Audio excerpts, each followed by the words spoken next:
Welcome. I'm very excited today to talk about effective speaking in spontaneous situations. I thank you all for joining us, even though the title of my talk is grammatically incorrect. I thought that might scare a few of you away. But I learned teaching here at the business school, catching people's attention is hard, so something as simple as that I thought might draw a few of you here. So this is going to be a highly interactive and participative workshop today. If you don't feel comfortable participating, that's completely fine, but do know I'm going to ask you to talk to people next to you. There'll be opportunities to stand up and practice some things, because I believe the way we become effective communicators is by actually communicating. So let's get started right away. I'd like to ask you all to read this sentence, and as you read this sentence, what's most important to me is that you count the number of F's that you find in this sentence. Please count the number of F's. Keep it quiet to yourself.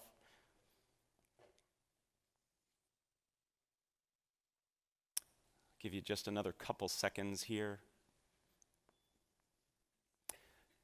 3, 2, 1. Raise your hand, please, if you found 3 and only 3 F's. Excellent, great. Did anybody find 4? Okay. Anybody find only 5 F's? And anybody find 6? There's 6 F's. What 2-letter word ending in F did many of us miss? Of.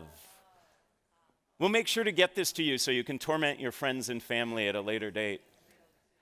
When I first was exposed to this over 12 years ago, I only found 3, and I felt really stupid. So I like to start every workshop, every class I teach with this to pass that feeling along. No, that's not why I do this.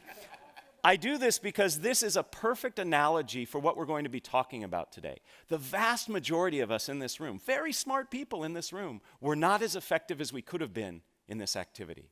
We didn't get it right.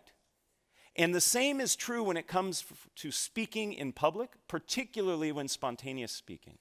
It's little things that make a big difference in being effective.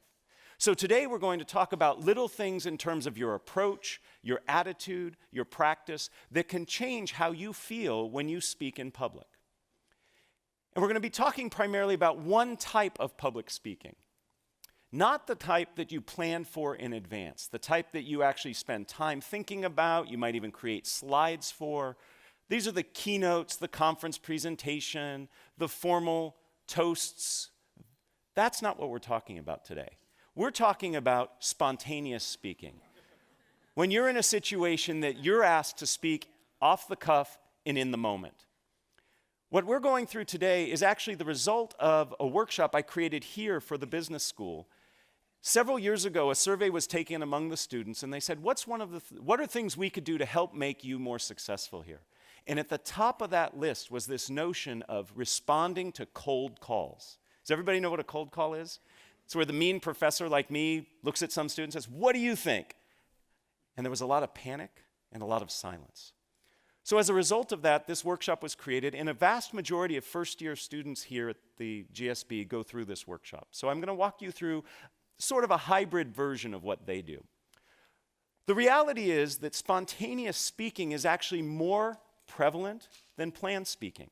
Perhaps it's giving introductions. You're at a dinner and somebody says, "You know so-and-so, would you mind introducing them?" Maybe it's giving feedback in the moment. Your boss turns to you and says, "Would you tell me what you think?" It could be a surprise toast. Or finally, it could be during the Q&A session. And by the way, we will leave plenty of time at the end of our day today for Q&A. I'd love to hear the questions you have about this topic or other topics related to communicating. So our agenda is simple. In order to be an effective communicator, regardless of if it's planned or spontaneous, you need to have your anxiety under control. So we'll start there. Second, what we're going to talk about is some ground rules for the interactivity we'll have today, and then finally we're going to get into the heart of what we will be covering. And again, as I said, lots of activity, and I invite you to participate. So let's get started with anxiety management. 85% of people tell us that they're nervous when speaking in public. And I think the other 15% are lying. Okay? We could create a situation where we could make them nervous too. In fact, just this past week, a study from Chapman University asked Americans, what are the things you fear most? And among being caught in a surprise terrorist attack, having your identity stolen, was public speaking. Among the top 5 was speaking in front of others. This is a ubiquitous fear and one that I believe we can learn to manage. And I use that word manage very carefully because I don't think we ever want to overcome it. Anxiety actually helps us. It gives us energy, helps us focus, tells us what we're doing is important, but we want to learn to manage it. So I'd like to introduce you to a few techniques that can work, and all of these techniques are based on academic research. But before we get there, I'd love to ask you, what does it feel like when you're sitting in the audience watching a nervous speaker present? How do you feel? Just shout out a few things. How do you feel? Uncomfortable. I heard many of you going, yes, uncomfortable. It feels very awkward, doesn't it? So what do we do? Now, a couple of you probably like watching somebody suffer, okay? But most of us don't. So what do? We sit there and we nod and we smile, or we disengage. And to the nervous speaker looking out at his or her audience, seeing a bunch of people nodding or disengaged, that does not help, okay? So we need to learn to manage our anxiety, because fundamentally, your job as a communicator, rather, regardless of if it's planned or spontaneous, is to make your audience comfortable. Because if they're comfortable, they can receive your message. And when I say comfortable, I am not referring to the fact that your message has to be sugar-coated and nice for them to hear. It can be a harsh message, but they have to be in a place where they can receive it. So it's incumbent on you as a communicator to help your audience feel comfortable. And we do that by managing our anxiety. So let me introduce you to a few techniques that I think you can use right away to help you feel more comfortable. The first has to do with when you begin to feel those anxiety symptoms. For most people, this happens in the initial minutes prior to speaking. In this situation, what happens is many of us begin to feel whatever it is that happens to you. Maybe your stomach gets a little gurgly, maybe your legs begin to shake, maybe you begin to perspire. And then we start to say to ourselves, oh my goodness, I'm nervous. Uh-oh, they're going to tell I'm nervous. This is not going to go well. And we start spiraling out of control. So research on mindful attention tells us that when we begin to feel those anxiety symptoms, we simply greet our anxiety and say, hey, this is me feeling nervous. I'm about to do something of consequence. And simply by greeting your anxiety and acknowledging it, that it's normal and natural. Heck, 85% of people tell us they have it. You actually can stem the tide of that anxiety spiraling out of control. It's not necessarily going to reduce the anxiety, but it will stop it from spinning up. So the next time you begin to feel those anxiety signs, take a deep breath and say, this is me feeling anxious. I notice a few of you taking some notes. There's a handout that will come at the end that has everything that I'm supposed to say, okay? Can't guarantee I'm going to say it, but you'll have it there. In addition to this approach, a technique that works very well, and this is a technique that I helped do some research on way back when I was in graduate school, has to do with reframing how you see the speaking situation. Most of us, when we are up presenting, planned or spontaneous, we feel that we have to do it right. And we feel like we are performing. How many of you have ever acted, done singing or dancing? I'm not going to ask for performances now. Okay. Many of you have. We should note that we could do next year maybe a talent show of alums. It looks like we got the talent there. That's great. So when you perform, you know that there's a right way and a wrong way to do it. If you don't hit the right note or your right line at the right time, at the right place, you've made a mistake. It messes up the audience. It messes up the people on stage. But when you present, there is no right way. There's certainly better and worse ways, but there is no one right way. So we need to look at presenting as something other than performance. And what I'd like to suggest is what we need to see this as is a conversation. Right now, I'm having a conversation with 100+ people rather than saying I'm performing for you. But it's not enough just to say, this is a conversation. I want to give you some concrete things you can do. First, start with questions. Questions by their very nature are dialogic. They're two-way. What was one of the very first things I did here for you? I had you count the number of F's and raise your hands. I asked you a question. That gets your audience involved. It makes it feel to me as the presenter as if we are in conversation. So use questions. They can be rhetorical. They can be polling. Perhaps I actually want to hear information from you. In fact, I use questions when I create an outline for my presentations. Rather than writing bullet points, I list questions that I'm going to answer. And that puts me in that conversational mode. If you were to look at my notes for today's talk, you'll see it's just a series of questions. Right now I'm answering the question, how do we manage our anxiety? Beyond questions, another very useful technique for making us conversational is to use conversational language. Many nervous speakers distance themselves physically. If you've ever seen a nervous speaker present, he or she will say something like this: "Welcome, I am really excited to be here with you." They pull as far away from you as possible because you threaten us, speakers. You make us nervous, so we want to get away from you. We do the same thing linguistically. We use language that distances ourselves. It's not unusual to hear a nervous speaker say something like, "One must consider the ramifications," or "Today we're going to cover step 1, step 2, step 3. That's very distancing language. To be more conversational, use conversational language. Instead of "one must consider," say, "This is important to you. We all need to be concerned with." Do you hear that inclusive conversational language? Has to do with the pronouns. Instead of step 1, step 2, step 3. First, what we need to do is this. The second thing you should consider is here. Use conversational language. So being conversational can also help you manage your anxiety. The third technique I'd like to share is research that I actually started when I was an undergraduate here. I was very fortunate to study with Phil Zimbardo of the Stanford Prison Experiment fame. Many people don't know that Zim actually was instrumental in starting one of the very first shyness institutes in the world, and especially in the country. And I did some research with him that looked at how your orientation to time influences how you react. And what we learned is if you can bring yourself into the present moment, rather than being worried about the future consequences, you can actually be less nervous. Most of us, when we present, are worried about the future consequences.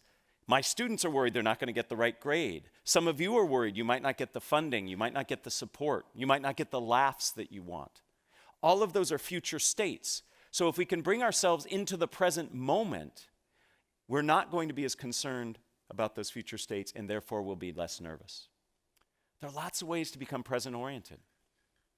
I know a professional speaker. He's paid $10,000 an hour to speak.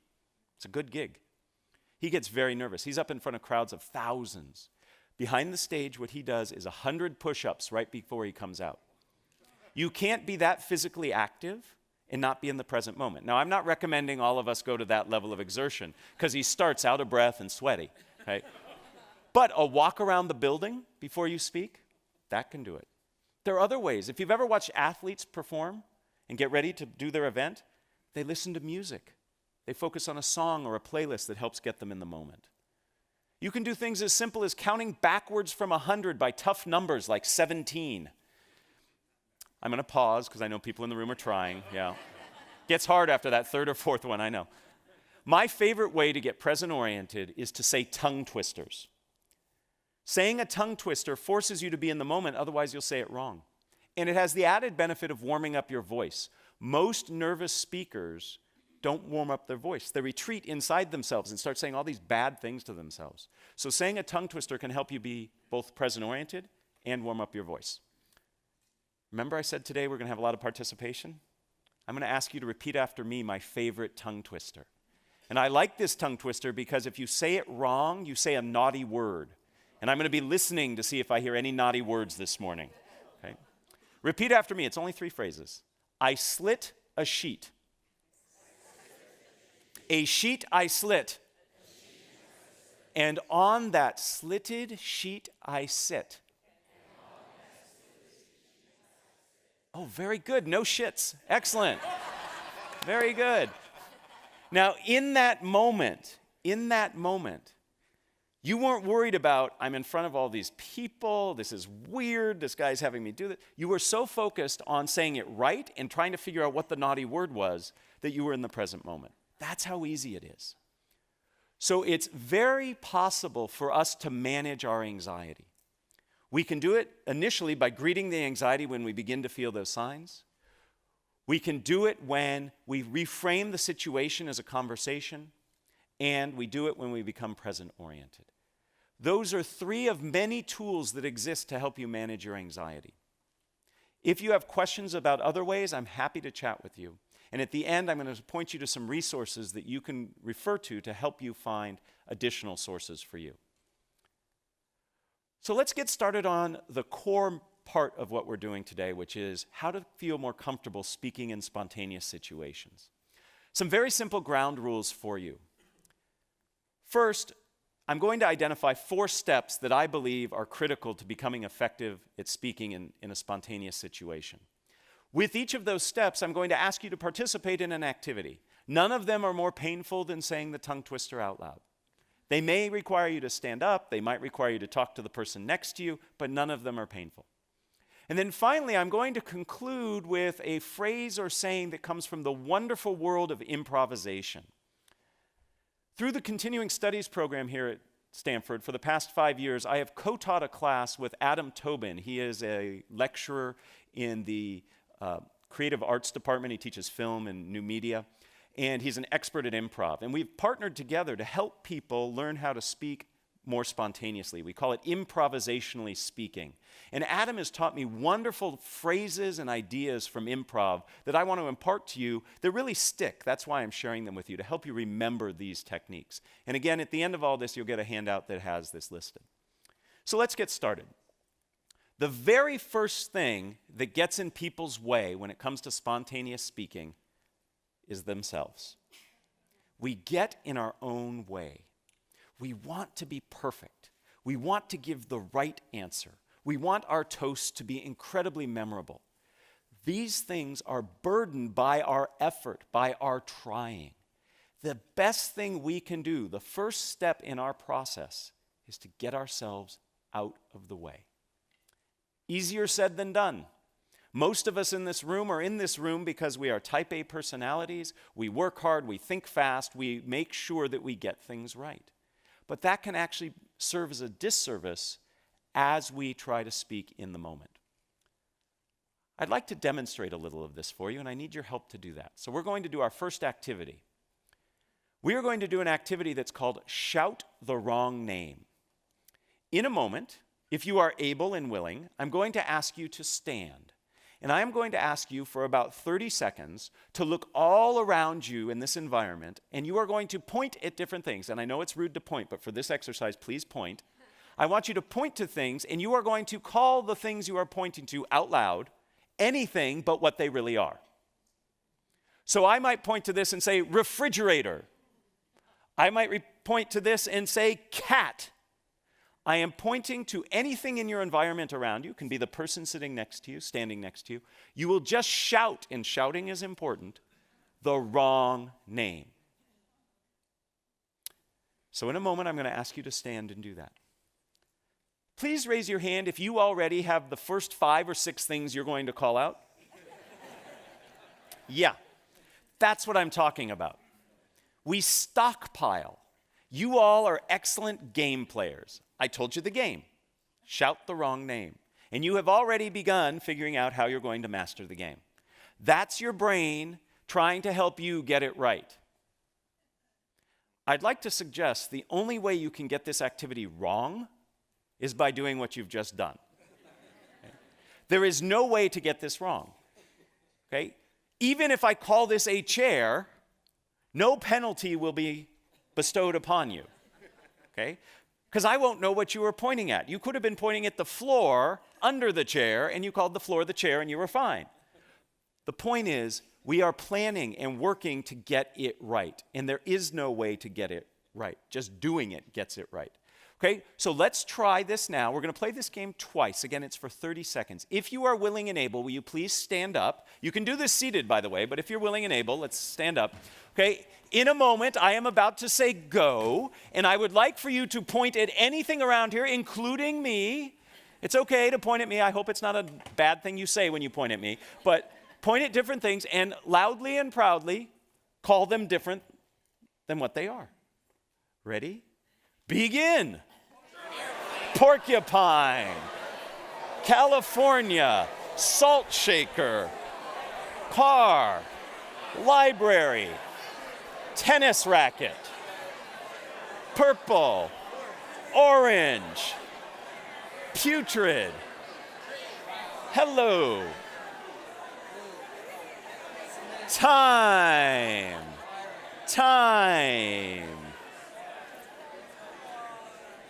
You can stay standing because in a mere moments we're going to do it again. So if you're comfortable standing, we're about to do it again. First, thank you. That was wonderful. I heard great words being called out. It was fun. And some of you in the back were doing it in sync, so it looked like you were doing some 70s disco dance. It was awesome. Okay? This was great. Now, let me ask you just a few questions. Did you notice anything about the words that you were saying? Did we find patterns, perhaps? Maybe some of you were going through fruits and vegetables. A few of you were going through things that started with the letter A, right? That's your brain saying, okay, you told me not to stockpile, so I'm going to try to be a little more devious, and I'm going to give you patterns, okay? Same problem. When we teach that class I told you about, that improvisationally speaking class, we like to say, your brain is there to help you. These things it's doing have helped you be successful, but like a windshield wiper, we just want to wipe those suggestions away and see what happens, okay? So we're going to do this activity again. This time, try the best you can to thank your brain if it provides you with patterns or stockpiles, and just say, thank you, brain, and disregard them, okay? So let's see what happens when we're not stockpiling and we're not playing off patterns. We'll do this for only 15 seconds. See how this feels. Baby steps. Ready? Begin. Kodak. Bicycle chain. Skateboard. Bananas. Purple. Putrid.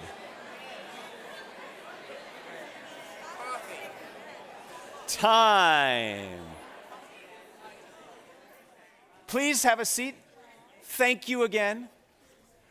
Did you notice a difference between the second time and the first time?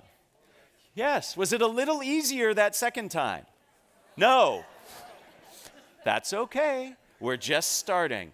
These skills are not like a light switch. It's not like you learn these skills and then all of a sudden you can execute on them. This is a wonderful game.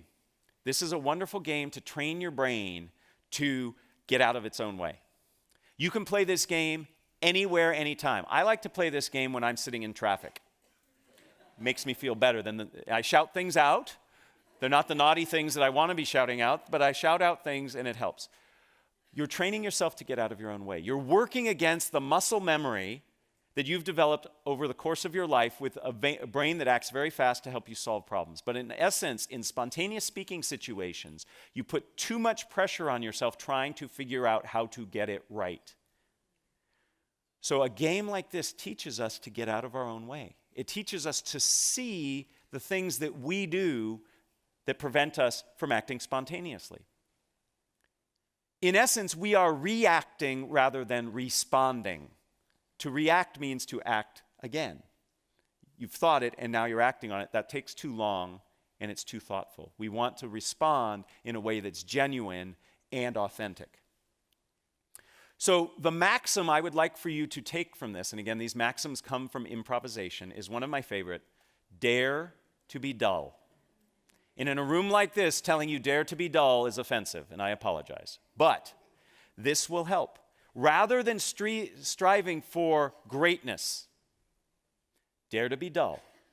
And if you dare to be dull and allow yourself that, you will reach that greatness. It's when you set greatness as your target that it gets in the way of you ever getting there. Because you over-evaluate, you overanalyze, you freeze up. So the first step in our process today is to get out of our own way. Dare to be dull.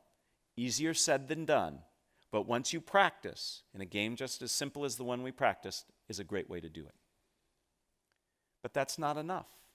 Getting out of our own way is important, but the second step of our process has us change how we see the situation we find ourselves in. We need to see the speaking opportunity that we are a part of as an opportunity rather than a challenge and a threat. When I coach executives on Q&A skills, when they go in front of the media or whatever, investors, they see it as an adversarial experience. me versus them. And one of the first things I work on is change the way you approach it. A Q&A session, for example, is an opportunity for you. It's an opportunity to clarify. It's an opportunity to understand what people are thinking. So if we look at it as an opportunity, it feels very different. We see it differently, and therefore we have more freedom to respond. When I feel that you are challenging me, I am going to do the bare minimum to respond and protect myself. If I see this as an opportunity where I have a chance to explain and expand, I'm going to interact differently with you. So spontaneous speaking situations are ones that afford you opportunities. So when you're at a corporate dinner and your boss turns to you and says, "Oh, you know him better than the rest. Would you mind introducing him?" You say, "Great, thank you for the opportunity," rather than, right? I better get this right. So see things as an opportunity. I have a game to play to help us with this. This is a fun one. The holidays are approaching. We all in this room are going to give and receive gifts. Here's how this game will work. It works best if you have a partner. So I'm hoping you can work with somebody sitting next to you. If there's nobody sitting next to you, you turn around, introduce yourself, great way to connect. If not, you can play this game by yourself. It's just a little harder and you can't do the second part of the game. So after I explain the game, this gives you a chance to get to know somebody. Here's how it works. If you have a partner, you and your partner are going to exchange imaginary gifts. Okay? Pretend you have a gift. It can be a big gift, it can be a small gift. And you will give your gift to your partner. Your partner will take the gift and open it up and will tell you what you gave them. Because you just gave them a gift. So you are going to open up the box and you're going to look inside and you are going to say the first thing that comes to your mind in the moment, not the thing you have all just thought of. Or the thing after that. Remember what we talked about before? That still plays. That's still in play. Okay, you're stockpiling. Look in there. My favorite that I said, somebody gave me a gift during playing this game. I looked inside and I saw a frog leg. I don't know why I saw a frog leg, but that's what I said. That's the first part of the activity. Now, the opportunity is twofold in this game. The opportunity is for you, the gift receiver, to name a gift. That's kind of fun. That's an opportunity. It's not a threat. But the real opportunity is for the gift giver, because the gift giver then has to say, so you look and you say, "Thank you for giving me a frog's leg," and the person will look at you and say, "I knew you wanted a frog's leg because..." So whatever you find, the person who has received it is going to say, "Absolutely, I'm so glad you're happy. I got it for you because..." So you have to respond to whatever they say, right? What a great opportunity. Now, some of you are sitting there going, "Oh, that's hard. I don't want to do it. I'm going to make a fool out of myself." Others of you are, if you're following this advice, are saying, "What a great opportunity," right? So the game again is played like this. You and your partner will each will exchange a gift. One will start, then the other will follow. The first person will give a gift to the second person opens the box, however big the box is, and if the box is big and you find a penny in it, perfect, doesn't matter. If the box is heavy and you find a feather in it, fine, there's no way to get it wrong, okay? Whatever's in the box is in the box. You can return it and get what you wanted later, okay? The person, then, you will name it, you will say, "Thank you for the," whatever you saw in the box. The person who gave it to you will say, "I'm so glad you're excited. I got it for you because..." And you will give a reason that you got them whatever they decided you gave them. Make sense? All right. So very quickly, just in 5 seconds, find a partner if you're willing to do this with a partner. Everybody have a partner? Okay.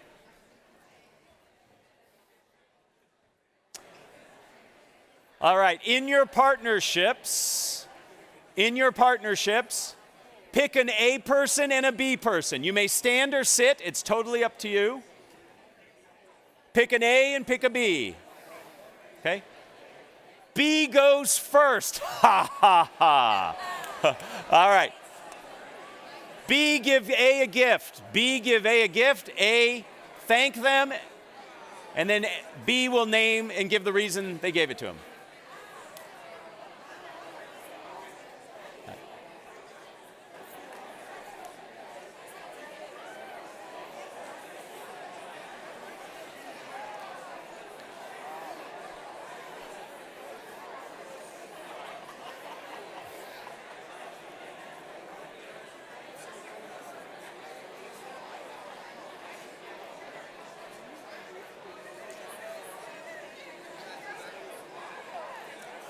If you have not switched, switch, please. If you have not switched, switch, please.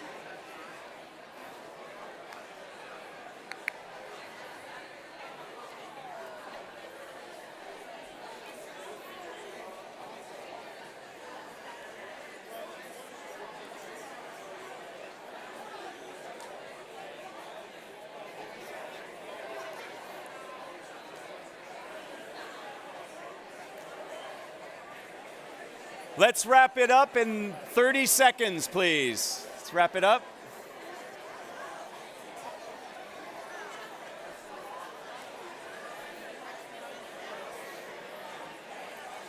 All right, if we can all have our seats.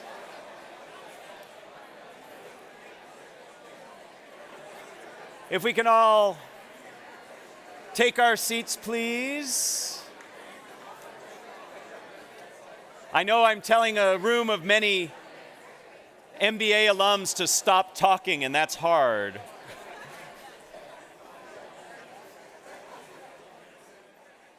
All right, ladies and gentlemen, did you get what you wanted?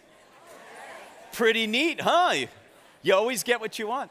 Now, for some of you, this was really hard because you were really taking the challenge and not seeing what was in the box until you looked in there.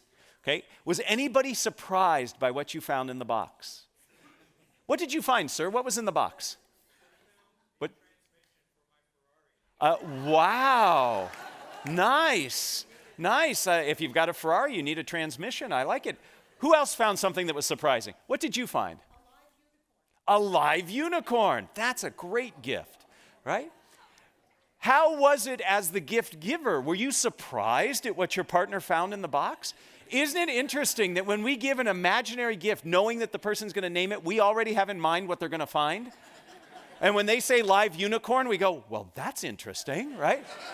So the point of this game is to, one, remind ourselves we have to get out of our own way, like we talked about before, but to see this as an opportunity and to have fun. I love watching people play this game. The number of smiles that I saw amongst you, and I have to admit, when I first started, some of you looked a little dour, a little doubting, okay? But in that last game, you were all smiling and looked like you were having fun. So when you reframe the spontaneous speaking opportunity as an opportunity, as something that you can co-create and share, all of a sudden, you are less nervous, less defensive, and you can accomplish something pretty darn good. In this case, a fun outcome. This reminds us of perhaps the most famous of all improvisation sayings, yes and. A lot of us live our communication lives saying no but. Yes and opens up a tremendous amount of opportunities. And this doesn't mean you have to say yes and to a question somebody asks. This just means the approach you take to the situation. So you're going to ask me questions. That's an opportunity. Yes, and I will follow through. Versus no and being defensive. So we've accomplished the first two steps of our process. First, we get out of our own way, and second, we reframe the situation as an opportunity. The next phase is also hard, but very rewarding, and that is to slow down and listen. You need to understand the demands of the requirement you find yourself in order to respond appropriately. But often, we jump ahead. We listen just enough to think we got it, and then we go ahead, starting to think about what we're going to respond, and then we respond. We really need to listen. Because fundamentally, as a communicator, your job is to be in service of your audience. And if you don't understand what your audience is asking or needs, you can't fulfill that obligation. So we need to slow down and listen. I have a fun game to play. In this game, you are going to SPLLEVERYTHINGYOUSAY. TOYOURPARTNER. I will translate. You are going to get with the same partner you just worked with, and you are going to have a very brief conversation about something fun that you plan to do today, I know this is the most fun you're going to have all day, but the next fun thing you're going to do today, you are going to tell your partner what you are going to do that will be fun today, but you are going to do so by spellingit. Okay? So you're going to spell it. It's okay if you are not a good speller. Okay?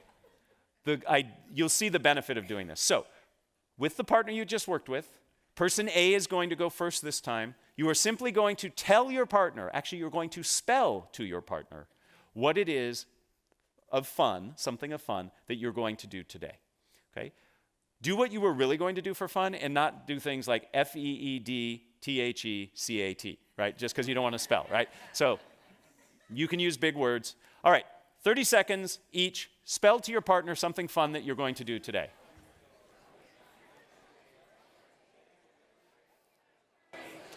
Would you like to play? Go ahead. Gothegame. Oh my goodness, say it again. Spell it again. Yep. T-H-E. Yep. G-A-M-E. EXCELLENT. IHOPETHAT E-X-L-C-E-L-L-E-N-T. Thank you. That was very good. Thank you.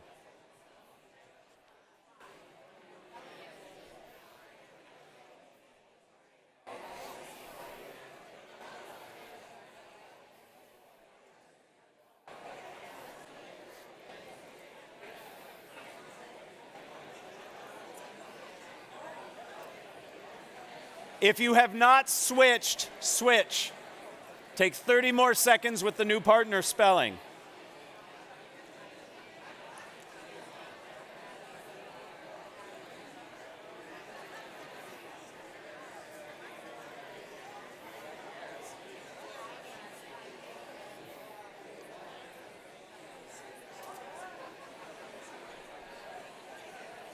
GREAT exclamation point.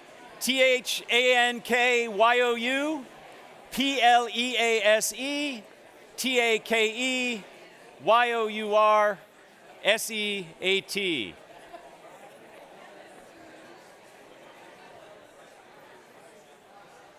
So what did we learn?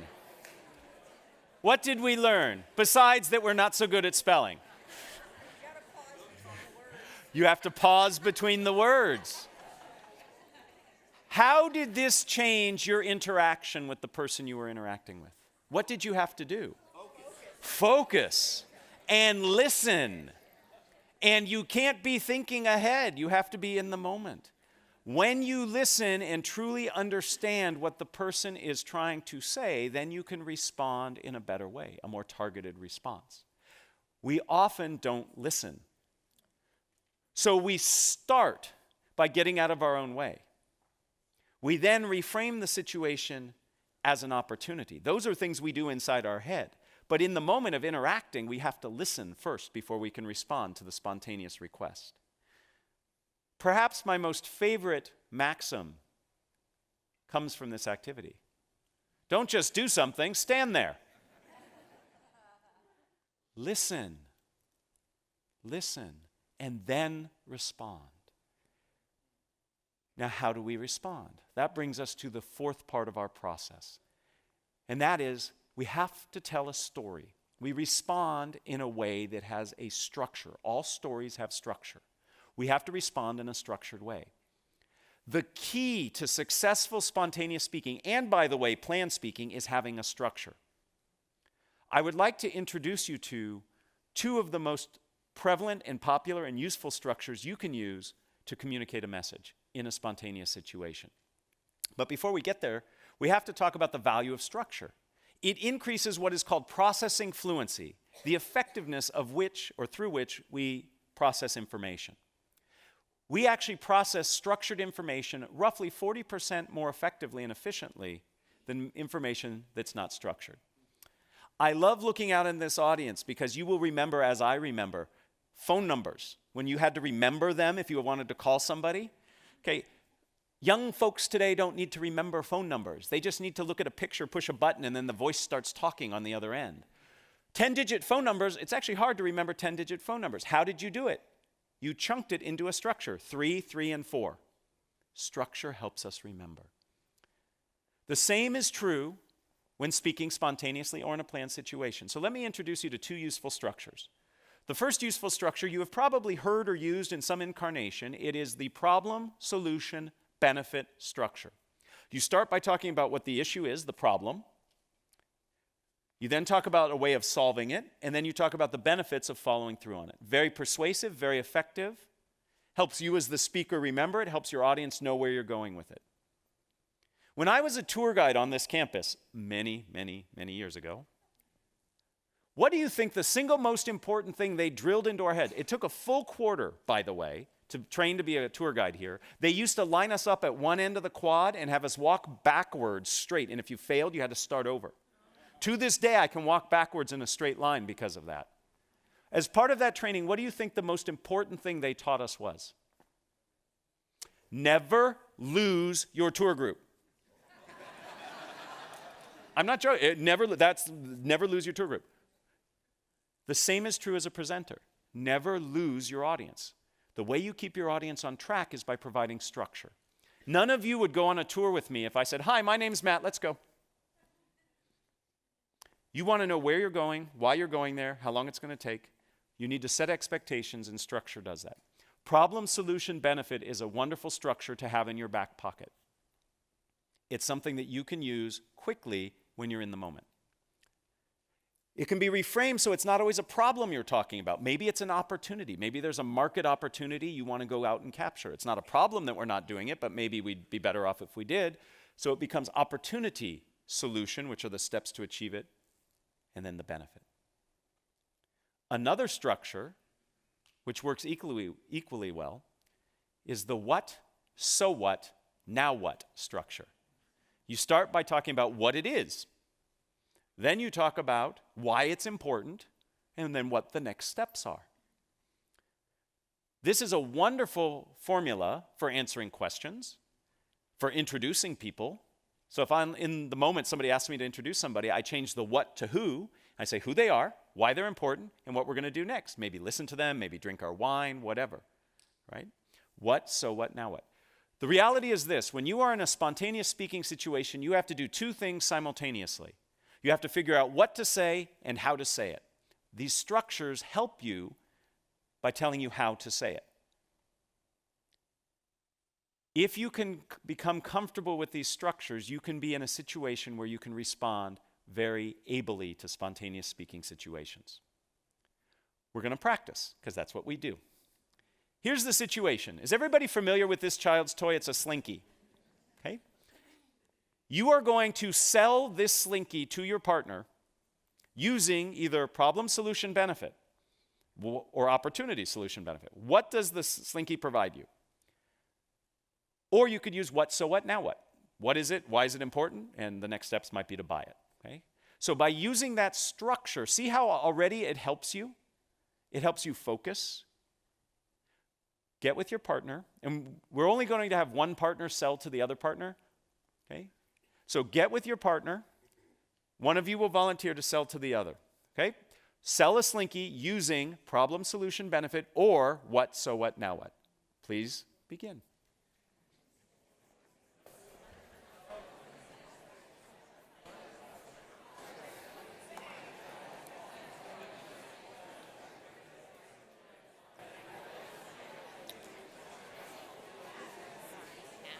So we have the handouts, but I'm also going to be doing the Microphone? mic.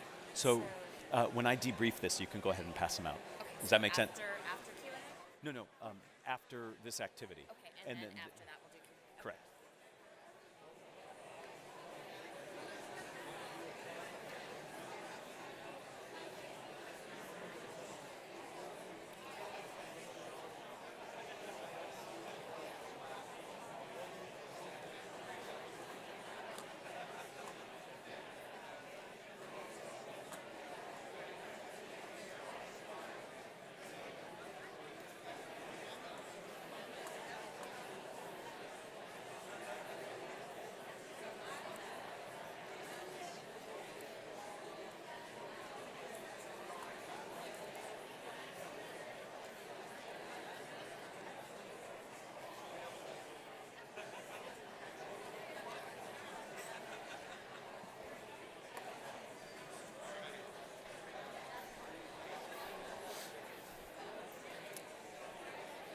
30 more seconds, please.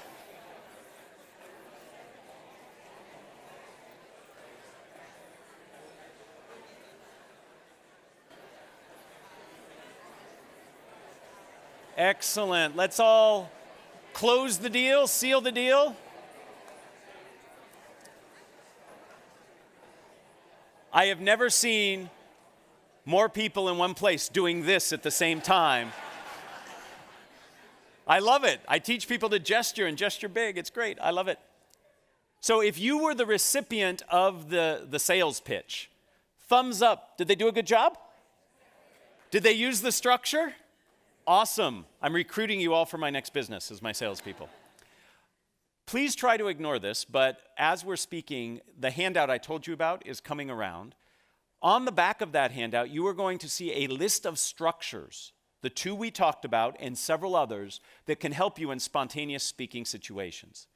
These structures help because they help you understand how you're going to say what you say.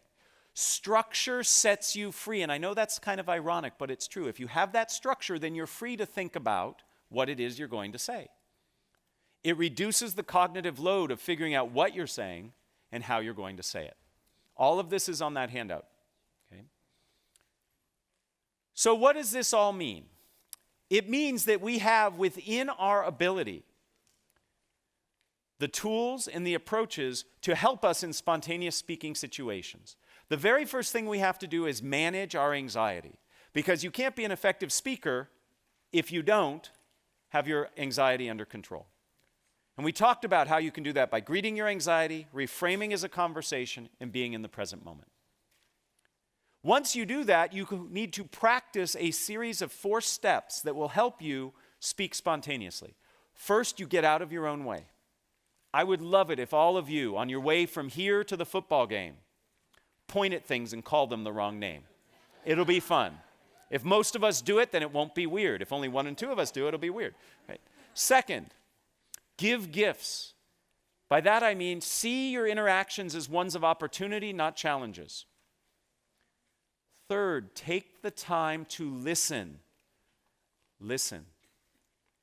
And then finally, use structures. And you have to practice these structures. I practice these structures on my kids. I have 2 kids. When they ask me questions, I usually answer them in what, so what, now what. They don't know it. But when they go over to their friends' houses and they see their friends ask their dads questions, they don't get what, so what, now what. So, you have to practice.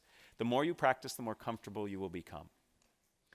Ultimately, you have the opportunity before you to become more compelling, more confident, more connected as a speaker if you leverage these techniques. If you're interested in learning more, this is where I do a little plug. Okay, I've written a book. Many of the MBA students who take the strategic communication classes here that I and others teach read it. It's called Speaking Up Without Freaking Out. More importantly, there's a website here that I curate called No Freaking Speaking. And it has lots of information that I've written and others have written about how to become more effective at speaking. So that's the end of my plug. What I'd really like to do is enter into a spontaneous speaking situation with you. And I would love to entertain any questions that you have. There are 2 people who are running around with microphones. So some of us who remember the Phil Donahue show, we're going to do a little bit of that. If you have a question, the microphone will come, and I'm happy to answer it. I think if you... Is it on? Yeah. Okay. We can hear you. Great. Can you talk about hostile situations? Hostile situations, yes. So when you find yourself in a challenging situation, first, it should not become a surprise to you. It should not be a surprise. Before you ever speak, you should think about what is the environment going to be like. So it shouldn't surprise you that there might be some challenges in the room. When there are hostile situations that arise, you have to acknowledge it. So if somebody says, "That's a ridiculous idea, why did you come up with that?" To simply say, "So the idea I came up with was," right? Acknowledge the emotion. I recommend not naming the emotion, okay? So you sound really angry. The person says, "I'm not angry, I'm frustrated." Now we're arguing over their mental state, right? Emotional state. So I say something like, "I hear you have a lot of passion on this issue," or "I hear there's great concern from you." So you acknowledge the emotion, because otherwise it sits in the room.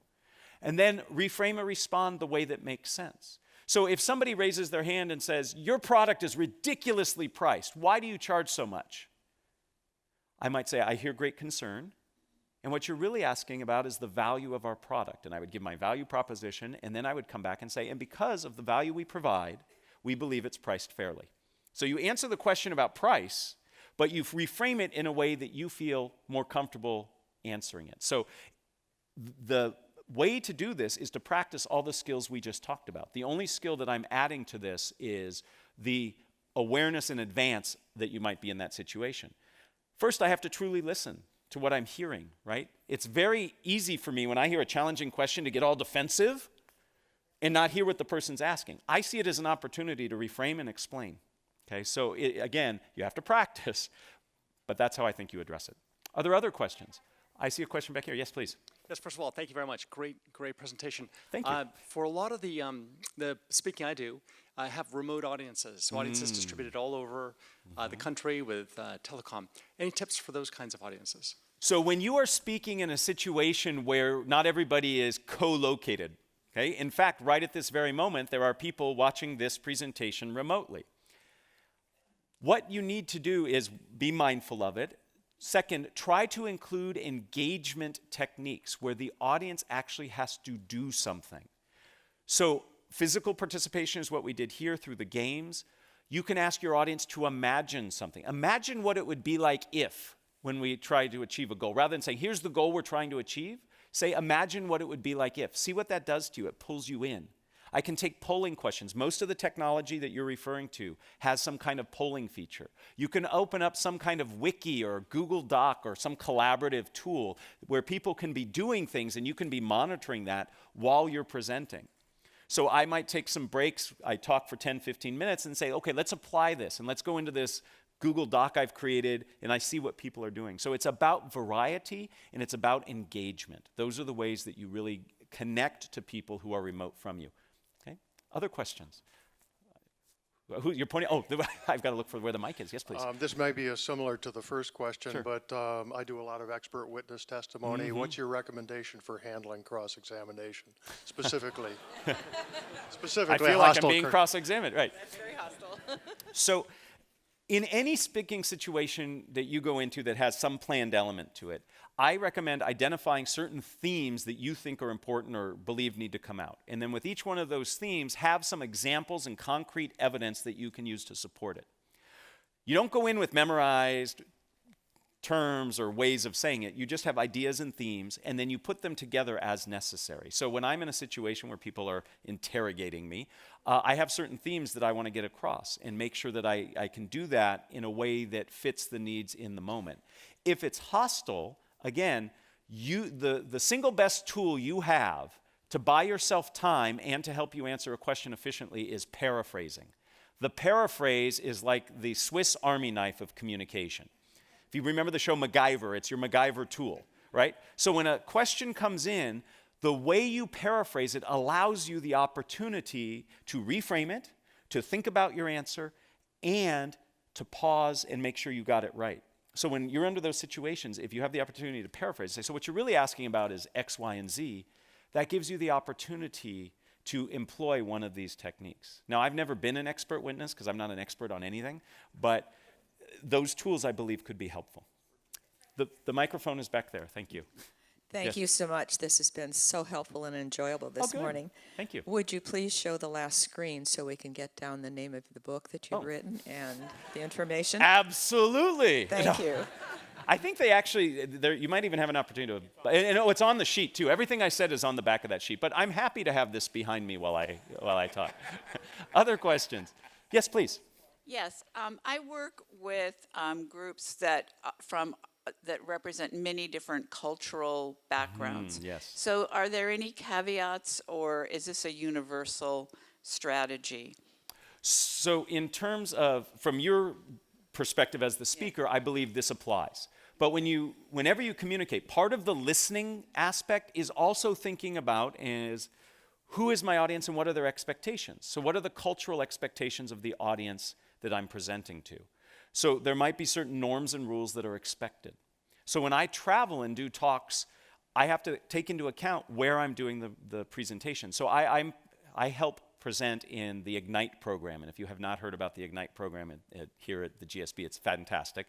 And I just did a presentation standing in one of these awesome classrooms that have all these cameras, and I just taught 35 people in Santiago, Chile. Right? And I needed to understand the cultural expectations of that area and what they expect and what they're willing to do when I ask them to participate. So it's part of that listening step where you reflect on what are the expectations of the audience. I think we have time for 2 more questions, and then I'm going to hang around afterwards if anybody has individual questions, but some of these folks really want me to keep on schedule. Yes, please. I wanted to ask a question. One of the things that you've done effectively in your talking, and I've seen other effective speakers do, is interject humor in their talk. What are the risks and rewards of trying to do that? Well, first, thank you, and I appreciate all of you laughing. That's the sum total of all my jokes. You've heard them. I am not funny beyond those jokes. So humor is wonderfully connecting. It's wonderfully connecting. It's a great tool for connection. It is very, very risky. Cultural reasons get in the way. Sometimes what you think is funny isn't funny to other people. What research tells us is that if you're going to try to be funny, self-deprecating humor is your best bet, okay? Because it is the least risky. There is nothing worse than putting out a joke and having no response. It actually sets you back farther than if you would have gotten, where you would have gotten if the joke would have hit. So, basic fundamentals you need to think about with humor. 1, is it funny? How do I know? I ask other people first. 2nd, what happens if it doesn't work? Have a backup plan, right? And then 3rd, if you're worried about the answers to those first 2, don't do it, right? One last question, please. The microphone is right here. And then, like I said, I will hang around afterwards. Yes, please. I am sort of on the opposite side of this since I am a journalist and I frequently have to ask spontaneous questions of people who have been through media training. Yes. So any tips for chinks in the armor, way to ask a question without being antagonistic but get a facsimile of a straight answer? Well, so let me give you 2 answers. One is I have young boys, and the power of the why is great. Just ask why a couple times, and you can get through that first 2 layers of training. You know, why do you say that? How do you feel about that? The second bit is what I have found successful in getting people I do this to get people to answer in a more authentic way. What I'll do is I'll ask them to give advice. So what advice would you give somebody who's challenged with this? Or what advice would you give to somebody in this situation? And by asking for the advice, it changes the relationship they have to me as the question asker, and I often get much more rich, detailed information. So the power of the why, and then put them in a position of providing guidance, and that can really work. With that, I am going to thank you very much. I welcome you to ask questions later, and enjoy the rest of your reunion weekend. Thank you.